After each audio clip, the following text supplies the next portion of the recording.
Hi friends, daily MCQs ఎక్స్ప్లెనేషన్లో భాగంగా మనం ఈ వీడియోలో మోడల్ పేపర్ 4లో ఉన్నటువంటి హిస్టరీ ప్రాక్టీస్ బిట్స్ని ఎంసీక్యూస్ని డీటెయిల్గా ఎక్స్ప్లెయిన్ చేసుకుందాము. ఆల్రెడీ మనము గత 3 వీడియోలలో model paper 1, model paper 2, model paper 3 వీటికి సంబంధించి హిస్టరీకి సంబంధించిన ఎంసీక్యూస్ని డీటెయిల్గా ఎక్స్ప్లెయిన్ చేసుకోవడం జరిగింది. ఎవరైతే ఈ వీడియో చూస్తున్నారో ప్రీవియస్ వీడియోస్ కూడా చూడండి. ఆ 3 వీడియోలలో 3 పేపర్లకు సంబంధించిన హిస్టరీ బిట్స్ని ఎక్స్ప్లెయిన్ చేసుకున్నాం. ఓకేనా? చూడండి, ఇప్పుడు మనం ఈ వీడియోలో ఏపీఎస్సి గ్రూప్ 2 టెస్ట్ పేపర్ 4 4వ మోడల్ పేపర్లో ఉన్నటువంటి హిస్టరీ ప్రాక్టీస్ బిట్స్ 30 బిట్లని ఎక్స్ప్లెయిన్ చేసుకుందాం. ఇందులో ఫస్ట్ సుక్త జండార్, బాల్కోట్, అల్షా దినోమ్ అనేవి సింధు నాగరికత కాలానికి చెందిన వ్యాపార కేంద్రాల, నీటి సరఫరా కేంద్రాల, విద్యా కేంద్రాల, మానవుల అస్థి పంజరాలు లభించిన చోటు.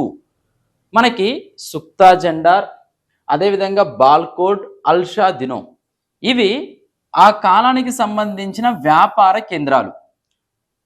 సింధు నాగరికత కాలానికి సంబంధించి అంతర్గత వాణిజ్యము మరియు బహిర్గత వాణిజ్యము అనేది ఉండేది. బహిర్గత అంటే విదేశీ వాణిజ్యం. ఈ అంతర్గత వాణిజ్యాన్ని ఎడ్ల బండ్ల ద్వారా నిర్వహించేవారు. అంటే సింధు నాగరికత పరిధిలోనే ఆ ఎడ్ల బండ్లను ఎక్కా బండ్లు అనేవాళ్ళు. ఈ బహిర్గత వాణిజ్యం వచ్చేసి అంతర్జాతీయ స్థాయిలో నౌకల ద్వారా, ఓడరేవుల ద్వారా నిర్వహించేవాళ్ళు. అందులో భాగంగా ఈ సుక్తా జండార్, బాల్కోట్, అల్షా దినోమ్ అనేవి ఓడరేవు ప్రాంతాలు. ఇవి వ్యాపార కేంద్రాలు. నీటి సరఫరా కేంద్రాలు కాదు, విద్యా కేంద్రాలు కాదు, మానవుల అస్థిపంజరం లభించిన చోటు కాదు. సో సరైన ఆన్సర్ వచ్చేసి ఆప్షన్ ఏ. నెక్స్ట్, ప్రపంచమే భగవంతుడు, భగవంతుడే నా ఆత్మ అనే భావాన్ని వ్యక్తం చేసినవి. ప్రపంచమే భగవంతుడు, భగవంతుడే నా ఆత్మ ఈ భావాన్ని వ్యక్తం చేసినవి ఋగ్వేదం కాదు, బ్రాహ్మణాలు కాదు, ఉపనిషత్తులు కాదు, బ్రహ్మసూత్రాలు. మనకు ఋగ్వేదంలో ప్రకృతి శక్తుల ఆరాధన గురించి తెలియజేయడం జరిగింది. అదేవిధంగా ప్రతి వేదంలో ఋగ్వేదం, యజుర్వేదం, సామవేదం, అధర్వణ వేదం ప్రతి వేదంలో బ్రాహ్మణాలు అనేవి ఉంటాయి.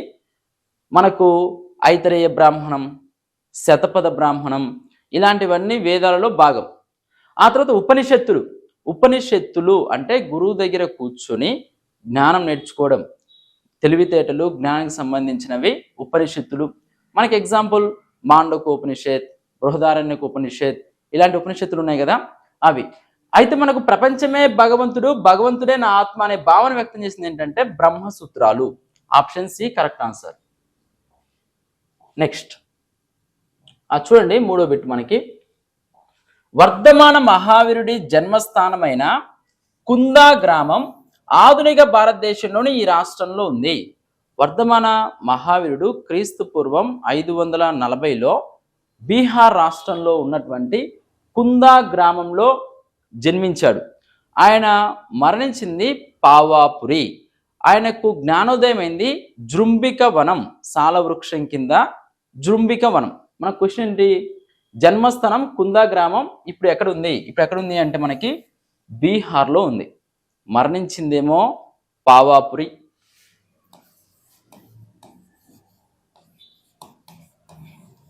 ఆయనకు జ్ఞానోదయం అయింది జృంభిక వనం, సాలవృక్షం కింద.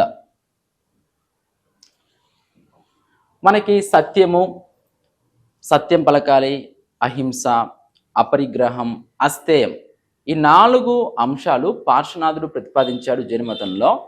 ఈ 4కి అదనంగా వర్ధమాన మహావీరుడు ఆయన జత చేసినది బ్రహ్మచర్యం. వర్ధమాన మహావీరుడు తర్వాత సంబోధి అంటే ఏంటి? బుద్ధుడు భార్య బిడ్డలను వదిలి వెళ్ళడం, బుద్ధుడు తపస్సును ప్రారంభించడం, బుద్ధుడికి గయ వద్ద గల అశ్వత్థ వృక్షం కింద జ్ఞానోదయం కావడం, బుద్ధుడు యశోధరల వివాహం. మనకి సంబోధి.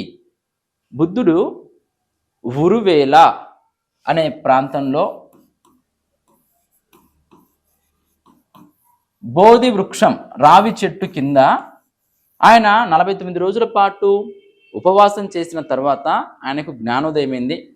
ఆయనకు జ్ఞానోదయమైనటువంటి ఉరువేల గ్రామం కాస్త బోధ్గయగా మారింది. ఈ రావి చెట్టు కాస్త బోధి వృక్షంగా మారింది.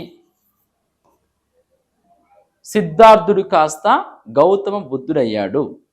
ఆ తర్వాత ఆయన తెలుసుకున్న సత్యాన్ని 5 శిష్యులకు తెలియజేయడం జరిగింది. అది ధర్మచక్ర పరివర్తన. సంబోధి అనగా బుద్ధునికి జ్ఞానోదయము. రావి చెట్టు కింద ఆయనకు జ్ఞానోదయమైంది. దానికి సంబంధించినటువంటి అంశం. తర్వాత చూడండి, అశోకుని సోహు గౌర్ శాసనం యొక్క ప్రాముఖ్యత ఏంటి? మనకు అశోకుడు అంటేనే భారతదేశంలో ఫస్ట్ టైము శిలాశాసనాలు వేయించినటువంటి రాజు అశోకుడు. అశోకుడు పేరు మనకి బిరుదుల్లో దేవనాం ప్రియదర్శిని. ఆయన పేరు కలిగినటువంటి శాసనము అంటేనేమో మస్కీ శాసనం. అదే అశోకుడు బౌద్ధ మతం స్వీకరించినట్లుగా ఉన్నటువంటి శాసనం బబ్రు శిలాశాసనం. అదేవిధంగా మన ఆంధ్రప్రదేశ్లో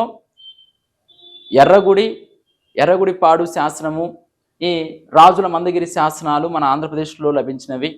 ఆయన బుద్ధుని జన్మస్థలమైనటువంటి లుంబినిని సందర్శించినట్లుగా రుమ్మిందై శాసనం ఉంది. రుమ్మిందై. అదేవిధంగా అశోకుని శాసనాలలో గ్రీకు, అరబిక్ 2 భాషల్లో ఉన్నటువంటి శాసనం కాందహార్. చూడండి, ఇది కూడా మనకి ఇంపార్టెంట్.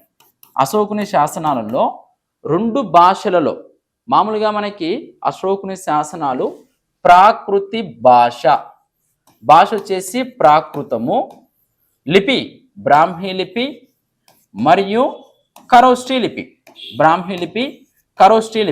బ్రాహ్మీ లిపి మనకు ప్రజెంట్ మనం వాడుతున్నాం కదా, ఎడమ నుంచి కుడికి, కుడి నుంచి ఎడమకి ఖరోష్ఠీ లిపి, బ్రాహ్మీ లిపి మరియు ఖరోష్ఠీ లిపి. అయితే 2 భాషల్లో ఉన్నటువంటి అశోకుని శాసనం ఏది? 2 భాషల్లో ఉన్నటువంటి శాసనం కాందహార్ శాసనం. అదేవిధంగా కళింగ శాసనం 13 శిలాశాసనం, కళింగ యుద్ధం గురించి తెలియజేస్తుంది. ఆ తర్వాత ఆయన లుంబిని గ్రామాన్ని సందర్శించి అక్కడి ప్రజలకి పన్నుల నుంచి మినహాయింపు కల్పిస్తున్నట్లు మనకు తెలియజేస్తున్న శాసనం రుమ్మిందై శాసనం. అదేవిధంగా అశోకుడు బౌద్ధ మతాన్ని స్వీకరిస్తున్నట్లుగా తెలియజేసిన శాసనం బబ్రు శాసనం. అశోకుని పేరు కలిగినటువంటి శాసనం మస్కీ శాసనం. ఇక్కడ క్వశ్చన్ ఏంటి?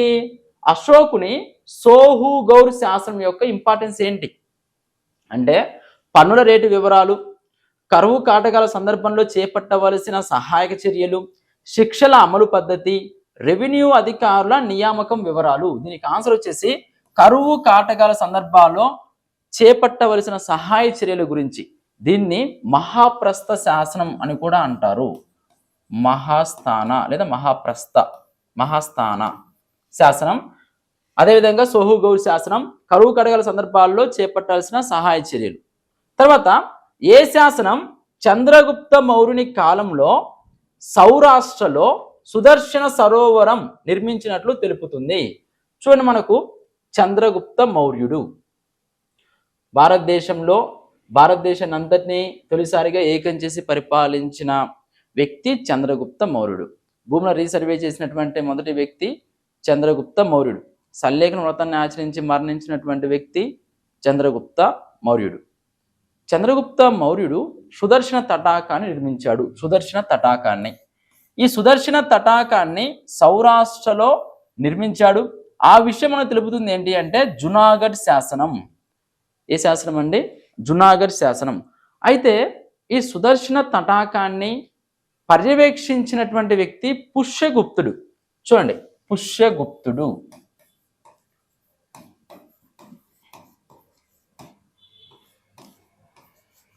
పర్యవేక్షించిన అధికారి అప్పుడు.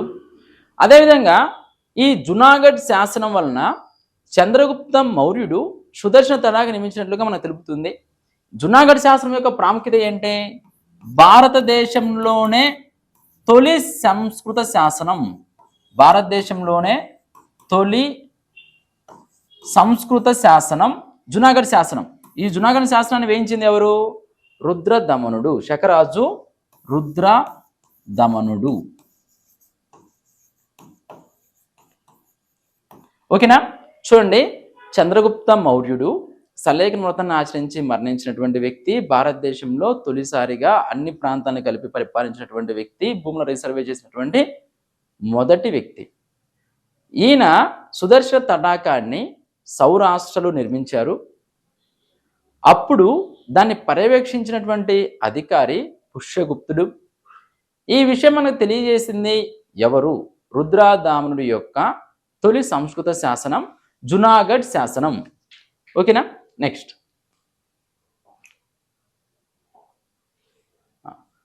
7th question. మొదటి చంద్రగుప్తుడు సింహాసనం అధిష్ఠించిన తరువాత ముద్రించిన బంగారు నాణ్యాలు ఈ అంశాన్ని సూచిస్తుంది. చూడండి, మనకు మొదటి చంద్రగుప్తుడు, మౌర్యుల తర్వాత గుప్తులకి మధ్య గ్యాప్ ఉంటుంది. అయితే మౌర్యుల తర్వాత భారతదేశాన్ని ఏకం చేసి పరిపాలించిన వాళ్ళు గుప్తులు. గుప్తుల్లో శ్రీగుప్తుడు, ఘటోత్కచుడు, వీళ్ళ తర్వాత వచ్చింది మొదటి చంద్రగుప్తుడు.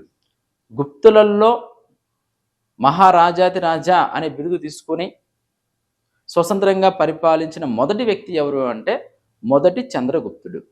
మొదటి చంద్రగుప్తుడు అనగానే మనకు గుర్తు రావాల్సింది, భారతదేశం మొత్తం మీద తొలిసారిగా బంగారు నాణ్యాలు ముద్రించినటువంటి రాజు మొదటి చంద్రగుప్తుడు. అదే మనకి వెండి నాణ్యాలు అంటే రెండవ చంద్రగుప్తుడు. ఇక్కడ పాయింట్ ఏంటంటే, మొదటి చంద్రగుప్తుడు మన లిచ్చవి రాకుమార్తె కుమారదేవిని వివాహం చేసుకున్నాడు. లిచ్చవి రాకుమార్తె కుమారదేవి. మొదటి చంద్రగుప్తుడికి కుమారదేవికి పుట్టినటువంటి వ్యక్తే సముద్రగుప్తుడు. సముద్రగుప్తుడు, గుప్తులలో గొప్పవాడు సముద్రగుప్తుడు. సముద్రగుప్తుడు ఎవరు కుమారుడు? మొదటి చంద్రగుప్తుడు మరియు కుమారదేవిల కుమారుడు. మొదటి చంద్రగుప్తుడు బంగారు నాణ్యాలు ముద్రించాడు. ఆ బంగారు నాణ్యాలలో తన ప్రతిమ, తన భార్య లిచ్చవి రాకుమార్తె కుమారదేవి ప్రతిమలతోటి సింహాసనం అధిష్ఠించినట్లుగా, సింహాసనం మీద కూర్చున్నట్లుగా నాణ్యాలు ముద్రించినటువంటి వ్యక్తి మొదటి చంద్రగుప్తుడు. అదే వీణను వాయిస్తున్నట్లు వీణకి ఇంపార్టెన్స్ ఇచ్చి వీణ ప్రతిమలు ముద్రించింది ఎవరు అంటే సముద్రగుప్తుడు. గుర్తుపెట్టుకున్న డిఫరెన్స్. ఇక్కడ పాయింట్ ఏంటంటే, మొదటి చంద్రగుప్తుడు సింహాసనం అధిష్ఠించిన తరువాత ముద్రించిన బంగారు నాణ్యాలు ఈ అంశాన్ని సూచిస్తుంది. మనకేం తెలుసు? మొదటి చంద్రగుప్తుడు భారతదేశంలో తొలిసారిగా బంగారు నాణ్యాలు ముద్రించారన్న విషయం తెలుసు.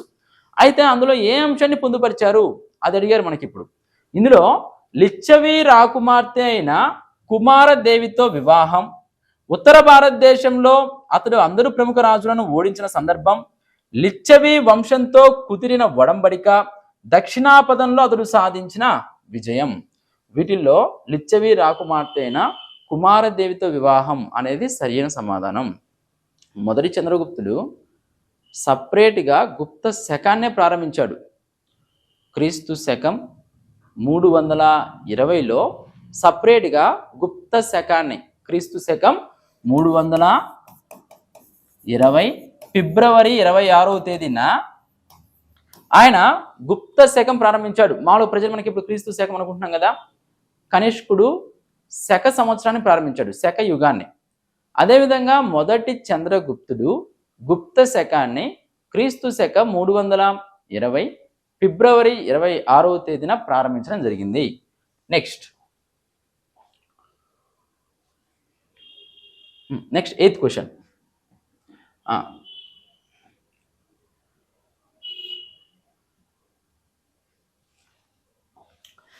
కవిరాజు అనే బిరుదును ఈ గుప్త చక్రవర్తుల్లో ఒకరు ధరించారు.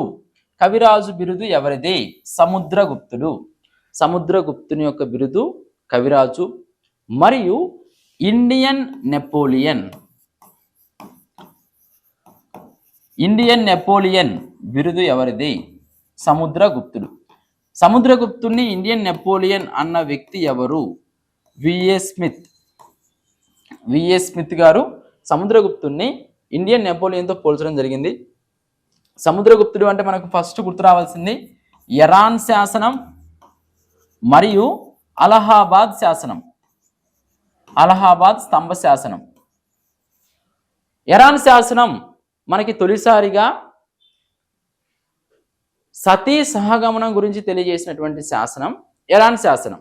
అదే మనకు అలహాబాద్ సముద్రగుప్తుడి యొక్క విజయాలు, దండయాత్రలు, ఆయన 9 మంది ఉత్తర భారత రాజులను, 12 మంది దక్షిణ భారత రాజులను, 18 మంది ఆటవిక రాజులను ఓడించాడు అని చెప్పేసి తెలియజేసింది మన అలహాబాద్ శాసనం.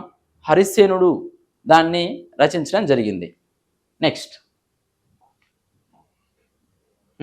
చూడండి, గుప్తుల కాలంలో వస్త్ర పరిశ్రమకు ముఖ్య కేంద్రం. మనకి గుప్తులో వ్యాపార వాణిజ్యాలు, వర్తక సంఘాలు, శ్రేణులు అనేవి ఏర్పడడం జరిగింది.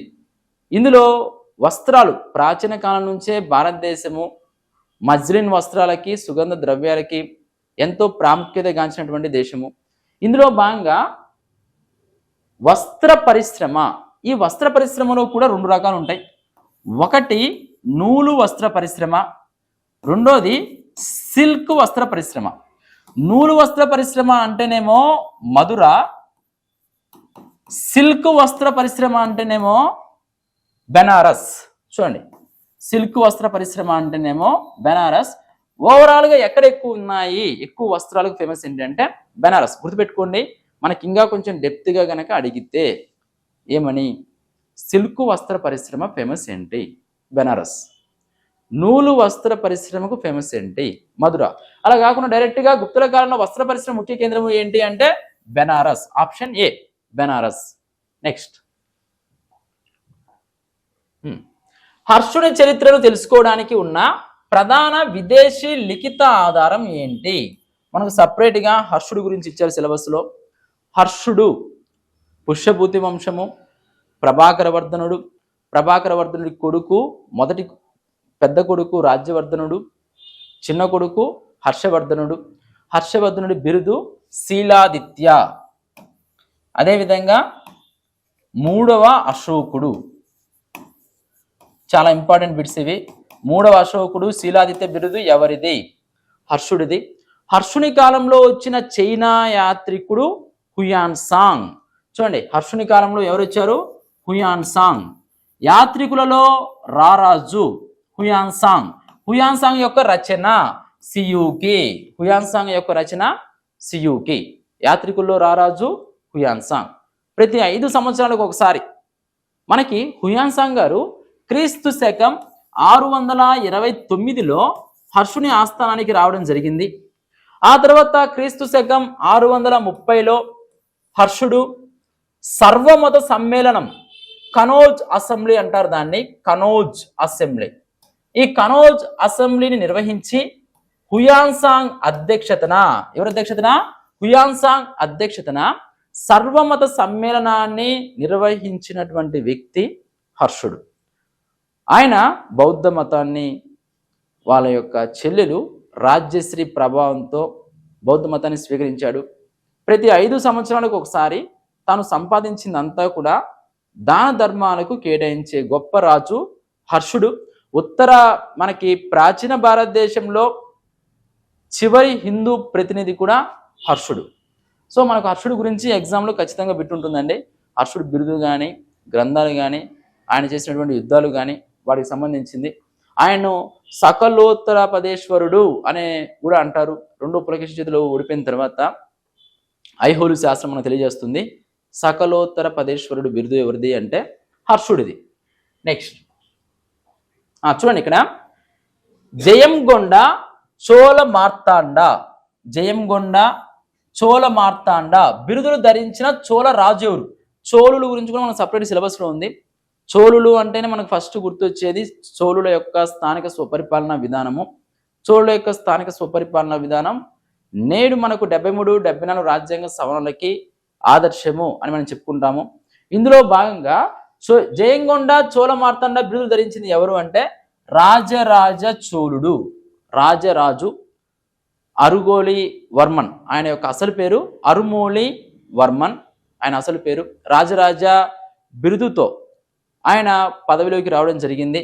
మనకు రాజరాజ చోళుడు అంటే గుర్తు రావాల్సింది ఫస్ట్, ఈయన మాల్దీవులను ఆక్రమించాడు. చూడండి, ఏదైతే మాల్దీవులు ఉందో ఈ మాల్దీవులను ఆక్రమించాడు. అదేవిధంగా నౌకాబలం ద్వారా అనేక యుద్ధాలు చేశాడు. నౌకలను ఎక్కువగా విస్తరించడం జరిగింది. తీర ప్రాంతం మీద మనకు బంగాళాఖాతం మీద కూడా వీళ్ళు చోళులు బంగాళాఖాతం మీద కూడా ఆధిపత్యం కలిగి ఉండడం వల్ల చాలామంది చరిత్రకారులు అప్పట్లోనే బంగాళాఖాతాన్ని చోళ సరస్సు అని వ్యాఖ్యానించారు. మరియు తంజావూరులో ఉన్నటువంటి బృహదీశ్వర ఆలయం, తంజావూరులో ఉన్నటువంటి బృహదీశ్వర ఆలయం ఏదైతే ఉందో ఈ బృహదీశ్వర ఆలయాన్ని నిర్మించింది ఎవరు అంటే రాజరాజు. చాలా చాలా ఇంపార్టెంట్ మనకి ఏంటి, జయంగొండ, చోళ మార్తాండ, ముమ్మిడి చోళ, కేరళాంతక, ఇలాంటి ఎన్నో బిరుదులు ఉన్నాయి. ఎవరికి అంటే రాజరాజు. ఆయన మాల్దీవులను ఆక్రమించాడు. మరియు బృహదీశ్వర ఆలయాన్ని ఎవరు నిర్మించారు? తంజావూరులో ఉన్నటువంటి బృహదీశ్వర ఆలయం. ఎందుకంటే ఈ ఆలయం యొక్క ఎత్తు దాదాపు 216 అడుగులు. విమానం కూడా చాలా ఫేమస్, పెద్ద శివాలయాలు కూడా నిర్మించడం జరిగింది మన రాజరాజ చోళుడు. నెక్స్ట్ చూడండి, చోళరాజుల స్థానిక స్వపరిపాలన గురించి వివరాలు తెలుపుతున్నటువంటి శాసనం ఏది అంటే మనకు ఉత్తర మేరూరు శాసనం. మనకి ఉత్తర మేరూరు శాసనం ఎవరు వేశారు? మొదటి పరాంతక చోళుడు. ఇది కూడా మనకి ఇంపార్టెంట్ అండి. మొదటి పరాంతక చోళుడు, మొదటి పరాంతక చోళుడు. మొదటి పరాంతక చోళుడు ఏ శాసనం వేశారు? ఉత్తర మేరూరు శాసనం. ఈ ఉత్తర మేరూరు శాసనంలో మనకు స్థానిక సుపరిపాలన గురించి ఉంది. ఇందులో భాగంగా మనకి కుడువోలై పద్ధతి, కుడువోలై పద్ధతి ద్వారా, లాటరీ పద్ధతి ద్వారా స్థానిక సుపరిపాలన సభ్యుల్ని ఎన్నుకుంటారు. మనకి 30 మంది వార్డు మెంబర్స్ అంటే కుడువోలై విధానం.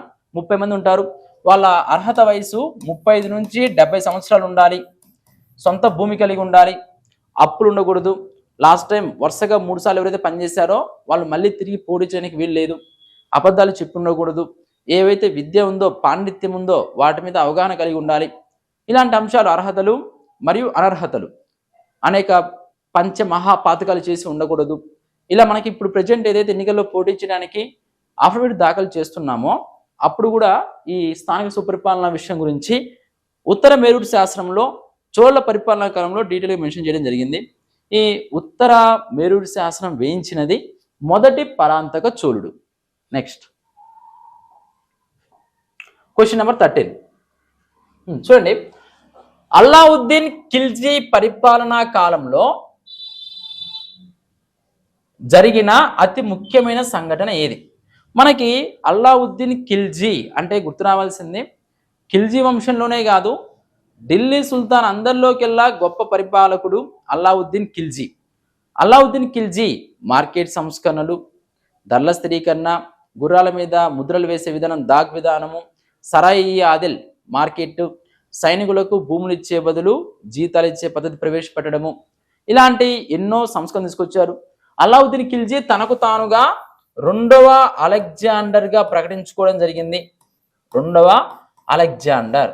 అదేవిధంగా ఈయన ఆస్థానంలో అమీర్ ఖుస్రూ ఉన్నాడు. Amir Khusrau Indian parrot. మనకి అమీర్ ఖుస్రూ గొప్ప కవి, ఆయన ఉన్నాడు. అదేవిధంగా అలై దర్వాజా, అల్లావుద్దీన్ ఖిల్జీ అలై దర్వాజాను నిర్మించడం జరిగింది. అల్లావుద్దీన్ ఖిల్జీ పరిపాలన కాలంలోనే మాలిక్ కాపర్ నేతృత్వంలో మనకు దక్షిణ భారతదేశం మీద దండయాత్రలు జరిగాయి. ఈ దక్షిణ భారతదేశ దండయాత్రల్లో భాగంగా మొదటిసారిగా గెలుచుకున్నది ఢిల్లీ సామ్రాజ్యంలో, ఢిల్లీ సుల్తానేట్లో విలీనమైనటువంటి మొదటి రాజ్యం దేవగిరి. చూడండి, ఇక్కడ అల్లావుద్దీన్ ఖిల్జీ పరిపాలనా కాలంలో జరిగిన ముఖ్యమైన సంఘటన సర్దార్ల ముఠా అంతరించడం కాదు, ఉత్తరాపదంలో సుస్థిర పాలన, దక్షిణాపదంలో ఇస్లాం వ్యాప్తి. మనకి అల్లావుద్దీన్ ఖిల్జీ కాలంలోనే ఎక్కువగా ట్యాక్స్లు వేసింది కూడా హిందువుల మీద 1/2. హిందువుల మీద ఆయన విధించినటువంటి పన్ను రేట్లు 1/2 వంతు. అదే మనకు ముస్లింలకైతే 1/4 విధించాడు అల్లావుద్దీన్ ఖిల్జీ. దక్షిణాపదంలో ఇస్లాం వ్యాప్తి కావడం కూడా అల్లావుద్దీన్ ఖిల్జీ గారి పరిపాలనా కాలంలోనే జరిగింది. సో కరెక్ట్ ఆన్సర్ వచ్చేసి ఆప్షన్ సి. నెక్స్ట్ చూడండి, ఇక్కడ 14వ క్వశ్చన్, దివానీ కోహి అనే శాఖ స్థాపన అతి ముఖ్య విధి ఏంటి? మనము ఫస్ట్ క్లాస్లో చెప్పుకున్నాము, ఢిల్లీ సుల్తాన్ల పరిపాలనా కాలంలో ఉన్నటువంటి శాఖలు, వాటి యొక్క విధులు. అందులో దివానీ కోహి అనేది వ్యవసాయ శాఖకు సంబంధించింది. వ్యవసాయ రంగ సంస్కరణలు, వ్యవసాయ రంగానికి సంబంధించి కాలువలు తవ్వించడం, వ్యవసాయానికి నీటిపారుదల సదుపాయం కల్పించడం, ఇవన్నీ కూడా దివానీ కోహికి సంబంధించినవే. వ్యవసాయ అభివృద్ధి, బంజరు భూములను సాగు భూములుగా మార్చడం. మనకు దివానీ కోహి అనే శాఖ తీసుకొచ్చింది ఎవరు? మహమ్మద్ బిన్ తుగ్లక్ దివానీ కోహి అనే సపరేట్ శాఖను కూడా తీసుకుని రావడం జరిగింది.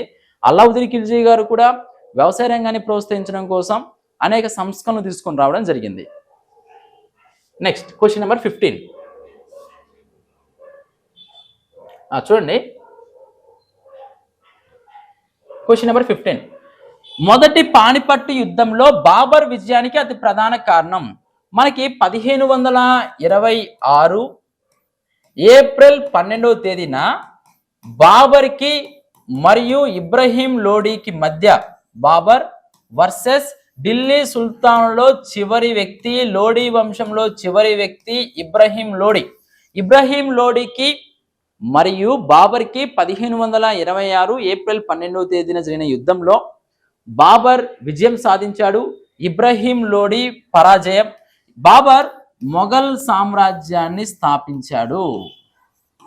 మొఘల్ సామ్రాజ్యాన్ని స్థాపించినది ఏ యుద్ధం ద్వారా? మొదటి పానిపట్టు యుద్ధం ద్వారా. ఇందులో మనకి బాబర్ యుద్ధ వ్యూహాలు, బాబర్ యొక్క ఫిరంగి దళం, ఒకవైపు బాబర్ తల్లి వైపు మరియు తండ్రి వైపు ఆఫ్ఘన్ వంశానికి సంబంధించినటువంటి తైమూర్ వంశము, చెంగీజ్ ఖాన్ వంశం.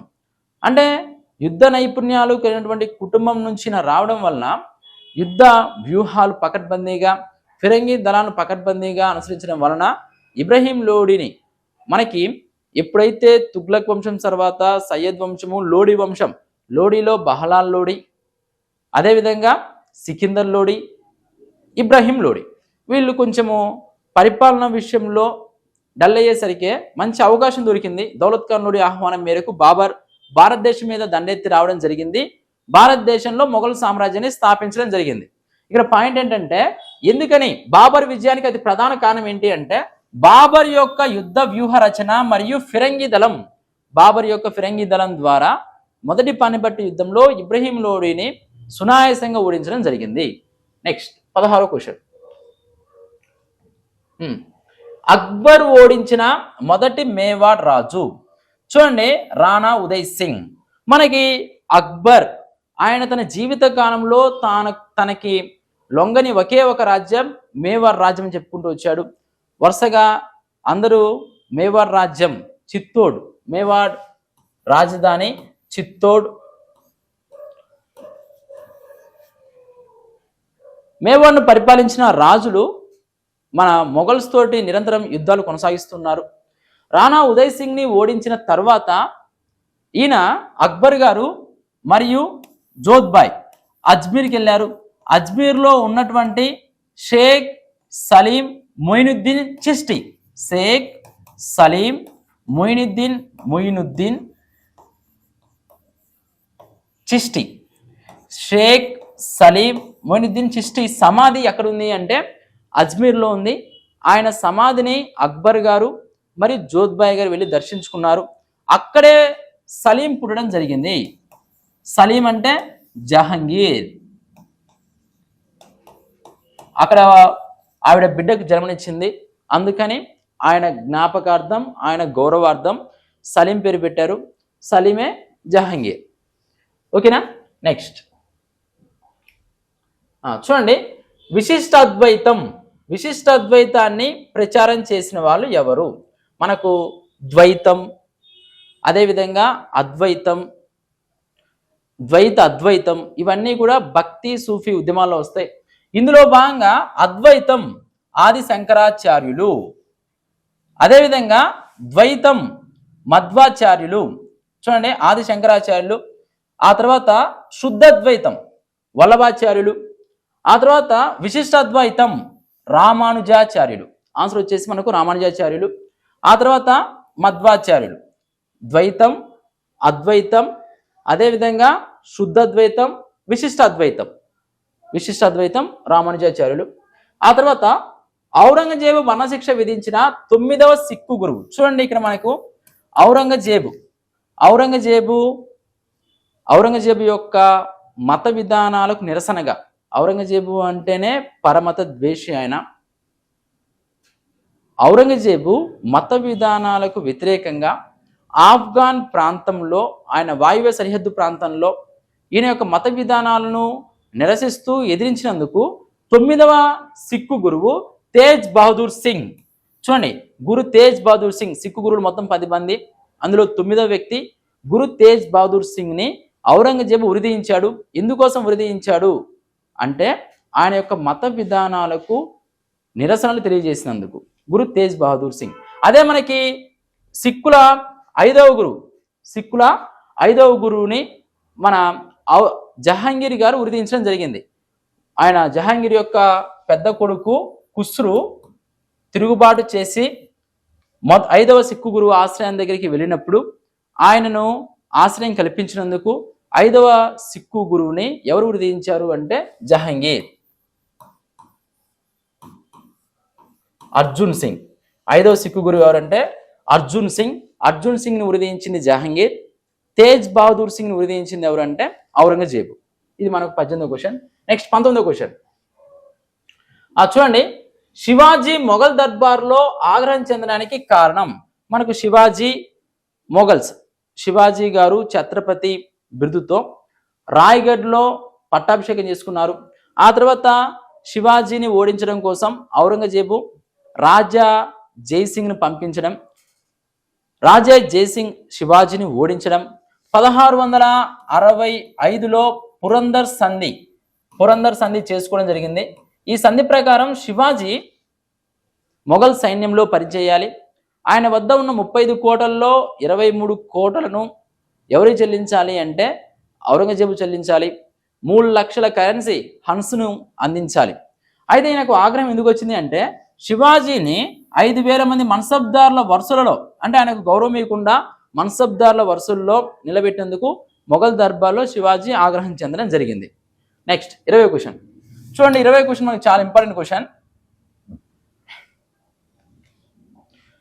20వ క్వశ్చన్ మనకి ఇంపార్టెంట్ క్వశ్చన్. చూడండి, ఈస్ట్ ఇండియా కంపెనీ తరపున బెంగాల్ ఏజెంట్గా మొదటి గవర్నర్గా ఈ కింది బ్రిటిష్ అధికారి వ్యవహరించాడు. మనం ఫస్ట్ మొదటి గవర్నర్ అంటేనే మనము వారెన్ హేస్టింగ్స్ అనుకుంటాం. మనకి మొదటి గవర్నర్ జనరల్ 1773 రెగ్యులేటింగ్ చట్టం ప్రకారం మొదటి గవర్నర్ జనరల్ ఎవరు అంటే వారెన్ హేస్టింగ్స్. 1833 చార్టర్ చట్టం ప్రకారం మొదటి భారత గవర్నర్ జనరల్ ఎవరు అంటే విలియం బెంటింగ్. అది క్వశ్చన్ ఏంటి, ఈస్ట్ ఇండియా కంపెనీ తరపున బెంగాల్ ఏజెంట్గా మొదటి గవర్నర్గా ఈ కింది బ్రిటిష్ అధికారి వ్యవహరించారు అంటే మనకి విలియం హెడ్జెస్ గారు. చూడండి, వారెన్ హేస్టింగ్స్ కాదు, మన్రో కాదు, విలియం జోసెఫ్ కాదు. కరెక్ట్ ఆన్సర్ ఏంటంటే విలియం హెడ్జెస్ గారు. ఈయన ఆంగ్ల అధికారిగా ఈస్ట్ ఇండియా కంపెనీ మనకు 1600 ఆ టైంలో వచ్చింది కదా, 1600 నుంచి 1858 వరకు ఇంగ్లీష్ ఈస్ట్ ఇండియా కంపెనీ పనిచేసింది. మొదటి బెంగాల్ గవర్నర్గా, మొదటి బెంగాల్ ఈస్ట్ ఇండియా కంపెనీ బెంగాల్లో ఏజెంట్గా గవర్నర్గా పనిచేసింది ఎవరు అంటే విలియం హెడ్జెస్. మొదటి గవర్నర్ జనరల్ ఎవరు అంటే వారెన్ హేస్టింగ్స్. 1773 చట్టం ప్రకారం మొదటి గవర్నర్ జనరల్ అధికారికంగా వారెన్ హేస్టింగ్స్. అదే మనకు 1833 చార్టర్ చట్టం ప్రకారం ఇండియన్ గవర్నర్ జనరల్ అని చెప్పేసి బెంగాల్, బీహార్, ఒరిస్సా అన్ని ప్రాంతాలు, భారతదేశం మొత్తం కూడా బెంగాల్ గవర్నర్కి అధికారం కల్పిస్తూ 1833 తీసుకొని రావడం జరిగింది.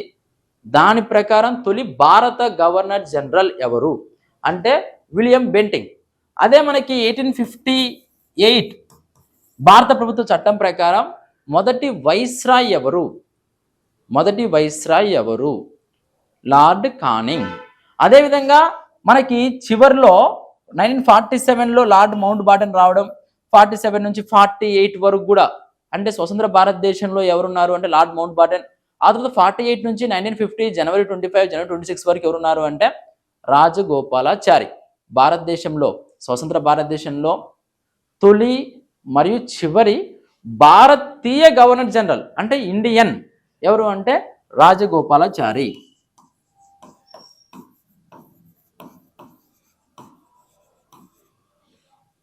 Next question number 21. Fort William ఏ మొఘల్ చక్రవర్తి కాలం నిర్మితమైంది? చూడండి, మనకు బ్రిటిష్ వాళ్ళు సెయింట్ జార్జ్ కోట కట్టారు. సెయింట్ జార్జ్ కోట ఫస్ట్ వాళ్ళు నిర్మించింది Saint George fort. Saint George fort ఎక్కడ? మద్రాస్, చెన్నైలో నిర్మించారు. తర్వాత సెయింట్ డేవిడ్ కోర్ట్ వచ్చేసి బొంబాయిలో కట్టారు, బొంబాయి. అదేవిధంగా ఫోర్ట్ విలియం కోట ఎక్కడ కట్టారు? ఎక్కడ అంటే కలకత్తాలో వీళ్ళు ఎప్పుడు నిర్మించారు అంటే 1696 నిర్మించారు. ఆ టైంలో 1696లో మొఘల్ చక్రవర్తి ఎవరు? ఔరంగజేబు మనకు 1707 వరకు ఉంటాడు. 1707లో ఔరంగజేబు చనిపోతాడు అనమాట. ఓకేనా? 1696లో ఫోర్ట్ విలియం కోట కట్టారు. అప్పుడు అప్పుడు మనకి మొఘల్ చక్రవర్తి ఔరంగజేబు. నెక్స్ట్ చూడండి 22 క్వశ్చన్. ఈ కింది సేనాధిపతుల్లో ఒకరు సిరాజ్ ఉద్ దౌలా సైన్యాన్ని ప్లాసీ యుద్ధంలో నడపలేదు. మనకు ప్లాసీ యుద్ధం ఎప్పుడు జరిగింది? 1757 జూన్ 23వ తేదీన ప్లాసీ యుద్ధం జరిగింది. ప్లాసీ యుద్ధం సిరాజ్ ఉద్ దౌలాకి బ్రిటిష్ వారి తరపున రాబర్ట్ క్లైవ్. ఈ యుద్ధంలో మీర్ జాఫర్, మోహన్ లాల్, వీర్ మహదేవ్ ఇలా చాలామంది సిరాజ్ తరపున ఉన్నారు. అయితే కొంతమంది నమ్మక ద్రోహం వలన సిరాజుద్దౌలా మరణించడం జరిగింది. సిరాజుద్దౌలా ఓడిపోయాడు. పారిపోయేటప్పుడు మీర్ జాఫర్ కొడుకు మిరాన్ పట్టుకొని ఉరి తీయడం జరిగింది. చూడండి, ఇక్కడ క్వశ్చన్ ఏంటంటే ఇది భారతదేశంలో బ్రిటిష్ సామ్రాజ్యానికి పునాది వేసిన యుద్ధం ఏంటి అంటే ప్లాసీ యుద్ధం. ఈ కింది సేనాధిపతుల్లో ఒకరు సిరాజుద్దౌలా సైన్యాన్ని ప్లాసీ యుద్ధంలో నడపలేదు. మనకు మోహన్ లాల్ మరియు వీర్ మహదేవ్ వీళ్ళిద్దరూ కూడా సిరాజుద్దౌలా తరపున పోరాటం చేస్తూ యుద్ధ భూమిలో మరణించారు. సో ఆయన ఉన్నాడు. మీర్ జాఫర్ అప్పుడు సర్వసైన్యాధ్యక్షుడు ఆయనే. ఆ తర్వాత రాయ్ దుర్లభ్ కూడా ఉన్నాడు. అసలు లతీఫ్ ఖాన్ అనే పాయింట్ ఎక్కడా లేదు. లతీఫ్ ఖాన్ అనే ఆయన లేదు. ఓకేనా? నెక్స్ట్ ఈ కింది 1857 తిరుగుబాటు నాయకులలో ఒకరు నేపాల్కు పారిపోయారు. ఆ తర్వాత ఆయన కార్యక్రమాలు తెలియవు. మనకు 1857 సిపాయిల తిరుగుబాటు జరిగింది. అందులో భాగంగా కాన్పూర్లో తాంతియా తోప్ నానాసాహెబ్. చూడండి, ఎవరండి? కాన్పూర్ ప్రాంతంలో నానాసాహెబ్ తిరుగుబాటు చేయడం జరిగింది. నానాసాహెబ్ తర్వాత ఆయన అజీముల్లా ఖాన్ మరియు తాంతియా తోపే. నానాసాహెబ్ యొక్క అనుచరులు అజీముల్లా ఖాన్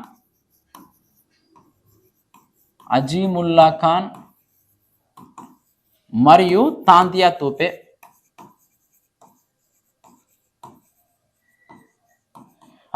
ఇక్కడ కాన్పూర్లో నేతృత్వం వహించింది నానాసాహెబ్.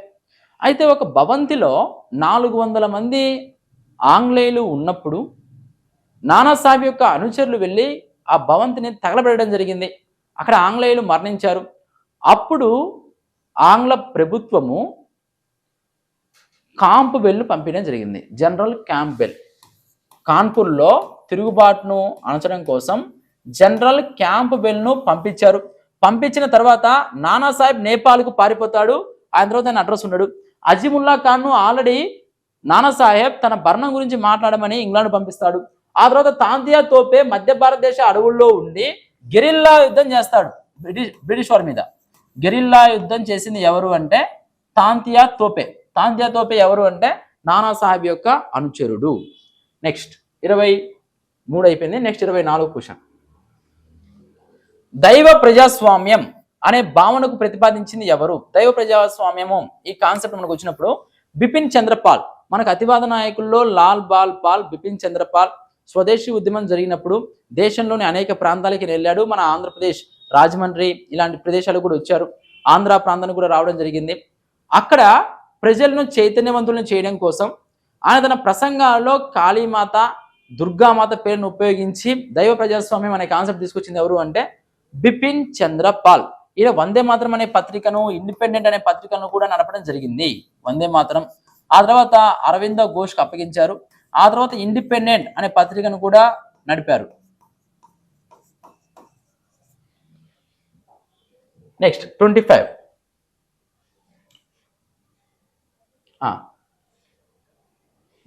సిక్కులలో నామ్దారీ ఉద్యమాన్ని చేపట్టింది. సిక్కులలో ఉద్యమాలు ఉన్నాయి, అందులో నామ్దారీ ఉద్యమం చేపట్టింది ఎవరు అంటే బాయి రాయ్ సింగ్ గారు.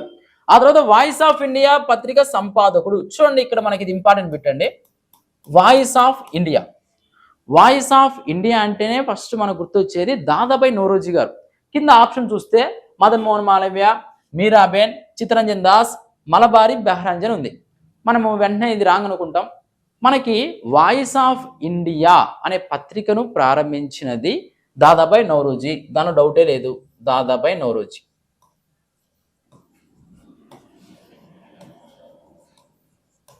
దాదాబాయి నౌరోజీ బ్రిటిష్ పార్లమెంట్కి ఎన్నికైన తొలి భారతీయుడు. సంపతల్లింపు గురించి తెలియజేసినటువంటి వ్యక్తి దాదాబాయి నౌరోజీ. ఇక్కడ పాయింట్ ఏంటంటే దాదాబాయి నౌరోజీ గారు వాయిస్ ఆఫ్ ఇండియా పత్రికను ప్రారంభించారు. అప్పటికే ఈస్ట్ అండ్ వెస్ట్ అనే పత్రికకు సంపాదకుడిగా పనిచేస్తున్నటువంటి మలబారి బెహ్రాంజీ గారు. చూడండి ఎవరండి? మలబారి బెహ్రాంజీ గారు. ఆయన యొక్క పత్రిక ఉంది, కొన్ని పత్రికలకు సంపాదకులుగా పనిచేస్తున్నారు, సామాజిక సంఘ సంస్కర్త. ఆయన తన పత్రికలను ఈ దాదాబాయి నౌరోజీ గారి వాయిస్ ఆఫ్ ఇండియాలో విలీనం చేసిన తర్వాత దాదాబాయి నౌరోజీ గారు మలబారి బెహ్రాంజీ గారిని పత్రికా సంపాదకుడిగా నియమించడం జరిగింది. సో ఆన్సర్ వచ్చేసి మలబారి బెహ్రాంజీ. వాయిస్ ఆఫ్ ఇండియా పత్రికను స్థాపించినది దాదాబాయి నౌరోజీ. ఆయన పత్రికా సంపాదకులు ఉంటారు కదా, ఎడిటర్గా పనిచేసే వాళ్ళు. ఇప్పుడు మేనేజింగ్ డైరెక్టర్ వేరు ఉంటారు, ఎడిటర్స్ వేరు ఉంటారు. కొంతమంది ఇద్దరు ఉండొచ్చు. అయితే ఇక్కడ మనకి పత్రికా సంపాదకుడు మలబారి బెహ్రాంజీ, ఆప్షన్ డి. నెక్స్ట్ 27. జ్యోతి బాపులే నెలకొల్పిన సుప్రసిద్ధ సంస్థ. మనకు జ్యోతి బాపులే సంఘ సంస్కర్త, మహారాష్ట్ర. ఇందులో భాగంగా సత్యశోధక సమాజం. సత్యశోధక సమాజం. నెక్స్ట్, ఒక జాతి జీవించి ఉండాలంటే వ్యక్తి మరణించాల్సిందే. భారతదేశం స్వాతంత్రం పొందాలంటే నేను మరణించాల్సి ఉంటుంది అని చెప్పింది ఎవరు అంటే సుభాష్ చంద్రబోస్. మీరు నాకు ఒక రక్తాన్ని ఇవ్వండి, ఒక బొట్టు రక్తాన్ని ఇవ్వండి, నేను మీకు స్వాతంత్రాన్ని ఇస్తాను అని చెప్పింది కూడా సుభాష్ చంద్రబోస్ గారు. 1938-39 హరిపుర మరియు త్రిపుర ఐఎన్సి సమావేశాలు ఏవైతే ఉన్నాయో ఈ ఐఎన్సి సమావేశానికి అధ్యక్షత వహించింది ఆయన. అధ్యక్షుడు ఎన్నికయ్యారు హరిపురాలో. త్రిపురలో గాంధీజీ గారు నిలబెట్టినటువంటి పట్టాభి సీతారామన్ ఓడించి గెలిచినప్పటికీ ఆ తర్వాత ఐఎన్సికి రాజీనామా చేసి ఫార్వర్డ్ బ్లాక్ అనే పార్టీని స్థాపించాడు. ఆ తర్వాత స్వరాజ్, షహీన్ దీవులు అని అండమాన్ నికోబార్ దీవులకు వెళ్ళి అక్కడ స్వాతంత్రాన్ని ప్రకటించి ప్రభుత్వాన్ని కూడా ఏర్పాటు చేయడం జరిగింది. మనకు సుభాష్ చంద్రబోస్ గారి గురించి. ఆయన నేతాజీ అంటారు. ఆయనకు నేతాజీ బిరుదు ఇచ్చింది ఎవరు అంటే గాంధీజీ. నెక్స్ట్ 29.